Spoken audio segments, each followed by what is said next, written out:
Boycott Varanasi.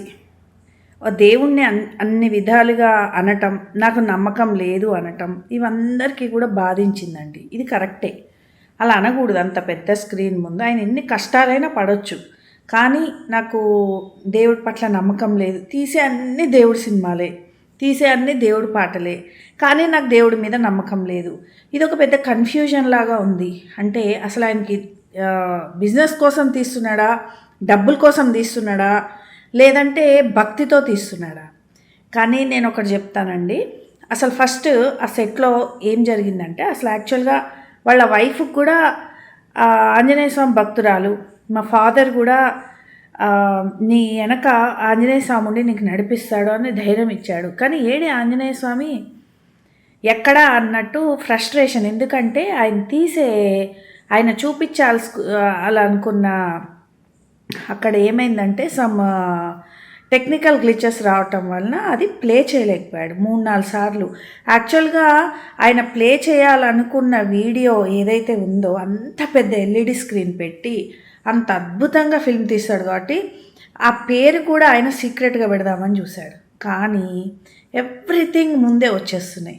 ముందు రోజు test చేద్దామంటేనేమో అంటే ఎన్ని స్క్రీన్స్లో తీసుకురావాలి, ఎన్ని స్కేల్స్లో తీసుకురావాలి, ఇలాంటి అన్నీ వాళ్ళు ట్రయల్స్ చేస్తారు. కానీ అంత పెద్ద స్క్రీన్లో ట్రయల్ చేయటానికి ముందు రోజు అక్కడ డ్రోన్స్ కనపడ్డాయి. ఏ చిన్న తను ట్రయల్ చేసినా వాళ్ళు క్యాచ్ చేసేస్తారు, వెళ్ళిపోద్ది బయటికి. సో చూసారు, సరేలే మనకి అవకాశం లేదు కాబట్టి డైరెక్ట్ స్క్రీన్ మీద మనం ప్లే చేద్దామని డెసిషన్కి వచ్చారు. ఒకసారి వాళ్ళు ఇంత పెద్ద ప్రోగ్రాం పెట్టుకున్నప్పుడు చాలా రకాలైన అరేంజ్మెంట్స్, విఐపీస్ని అందరిని తీసుకురావటం, పోలీస్ పర్మిషన్ తీసుకోవటం, విఐపీ సెక్యూరిటీ క్రియేట్ చేయటం, ఎక్కడెక్కడ ఏ సీన్ ఎలా చూపించాలి, మహేష్ బాబుని ఎలా హైలైట్ చేస్తూ ఇప్పుడు అక్కడ ఒక రిమోట్ తోటి ఒక ఎద్దును చూపించారు కదా, అలా అంటే హీరోయిన్ ఎంట్రీ ఎలా, హీరో ఎంట్రీ ఎలా, ఇవన్నీ డిఫరెంట్గా ఇట్లా మామూలుగా మనం ఫంక్షన్స్లోనే డిఫరెంట్ ప్లాన్ చేస్తుంటాం. అలాంటి చాలా రకాలైన ప్లానింగ్స్ తోటి ముందుకు వచ్చేసరికి స్క్రీన్ అనేది 3 సార్లు ప్లే చేసినా అవ్వకపోవటం, ఇవన్నీ అతను చేసే లోపలే బయటకు పేరు వెళ్ళిపోవటం, ట్విట్టర్స్లో అన్నిట్లో ముందే వచ్చేయటం, ఇవన్నీ చూసి కూడా చాలా ఫ్రస్ట్రేషన్కి అనేది గురయ్యాడు అతను. ఇంకొక విషయం మనం గమనించాలి ఏంటి అంటే, మహేష్ బాబుని రాముడు అవతారంలో చూసినప్పుడు నాకు గూస్ బంప్స్ వచ్చేసినాయి, నోటెంట మాట రాలేదు అని చెప్పాడు ఆయన. దైవం అంటే దేవుడి మీద భక్తి లేని వాళ్ళకి గూస్ బంప్స్ రావు, అవి చూడంగానే ఎక్సైట్ అయిపోయి ఇవన్నీ రావు, వెంట్రుకలు నిక్కబొడుచుకో, అలాంటి ఎక్స్ప్రెషన్ ఇచ్చాడంటే లోపల ఆయనకి చాలా భక్తి ఉంది. కానీ ఈ ఫ్రస్ట్రేషన్ ఇవన్నీ చూసి అక్కడ ప్లే కాలేదు, ఈ లోపల బయటకు వచ్చేసింది, ట్విట్టర్లో ముందే సీన్లన్నీ వచ్చేసినాయి, ఎంత చేసినా కూడా ఆయనకి చాలా పర్ఫెక్షనిస్ట్ అనమాట. అందుకనే ఇప్పటి వరకు మన ఇండియన్ హిస్టరీలో అసలు ఫ్లాప్ కానీ డైరెక్టర్ ఈయనే. చాలా మంచోడు. అసలు మన తెలుగు సినిమాని ప్రపంచ దేశాలకి చూపించిన గొప్ప డైరెక్టర్. అలాంటి ఒక డైరెక్టర్ తన ఆవేశంలో అన్న మాటల్ని పట్టుకొని ప్రతి ఒక్కళ్ళు కూడా వ్యూస్ కోసం దానికోసం నెగిటివ్ చేయకండి, హిందూయిజంని భ్రష్టు పట్టించకండి. ఇప్పుడు చాలా ఏమంటారంటే ఆయన ఏమన్నాడు, ఏం తప్పుగా అన్నాడు, లేనే లేడు అనలేదు. నాకు నమ్మకం అంతగా లేదు, కానీ నాకు బాధ అన్నమాట, బాధతో ఇంత కష్టపడి చేశాను కదా, దేవుడు నాకు వచ్చి ఎందుకు నాకు హెల్ప్ చేయలేదు అన్న ఒక బాధని ఆయన వ్యక్తం చేశారని నాకు అనిపిస్తుంది. సో మన వేలుతోటి మన కన్నే పొడుచుకోవటం అనేది ఇప్పుడు మనం రాజమౌళిని ట్రోల్ చేయటం. సో మన దగ్గర ఉన్న గొప్ప వ్యక్తి, గొప్ప డైరెక్టర్, భక్తి లేనోడు ఇన్ని సినిమాలు దేవుడి గురించి తీయడు. ఇంత చక్కగా ఫ్లోలో ప్రతి ఒక్కళ్ళ చరిత్ర కనుక్కోవటం, అందులో ఎలా ఉందో అలా తీయటం. సో బాహుబలి అంత గొప్పగా తీశాడు అంటే కనుక భక్తి లేనోడు ఎవరు తీయలేడండి. ఆ శివలింగాన్ని అలా ఎత్తుకోవటం, ఇలా పెట్టుకోవటం, అభిషేకము అంత చక్కగా జరిపించటం, భక్తి ఉంది లేనివాడు అసలు అలా చేయడు. ఎందుకు అవతార్ టైప్ లాంటి మూవీ హై స్కిల్తో తీయచ్చు, భగవంతుడి మీదే తీయాలని ఏముంది.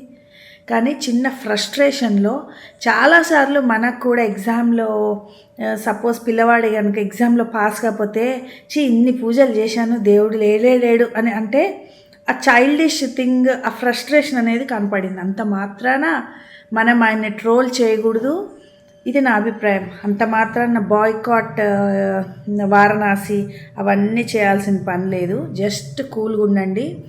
నేను ఇంకొకటి ఏమనుకుంటున్నా అంటే ఆయన వచ్చి ఒక సారీ వీడియో అనేది రిలీజ్ చేస్తే చాలా బాగుంటుంది.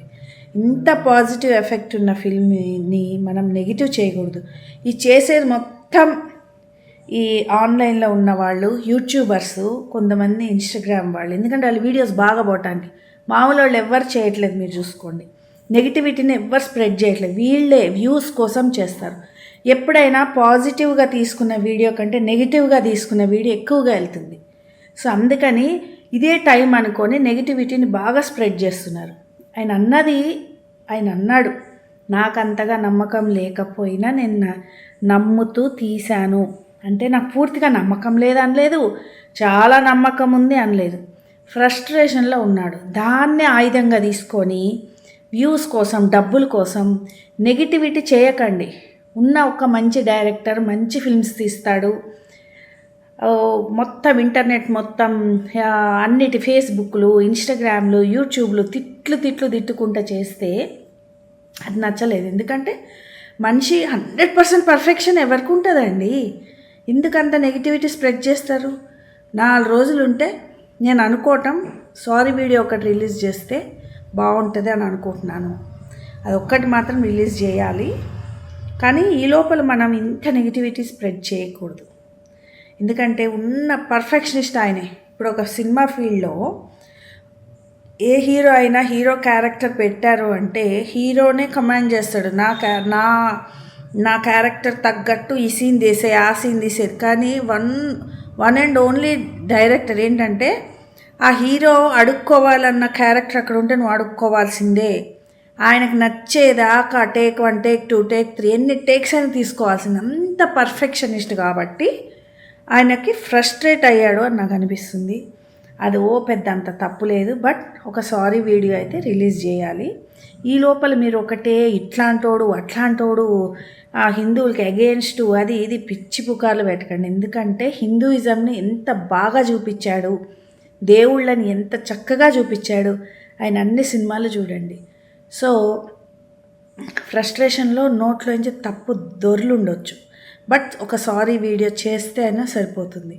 ఈ లోపలే మీరు ఎగ్జంప్షన్స్ చేసుకొని వ్యూస్ కోసం, దానికోసం, దీనికోసం రెచ్చిపోయి వీడియోలు చేయకండి. ఇది నేను చెప్పేది.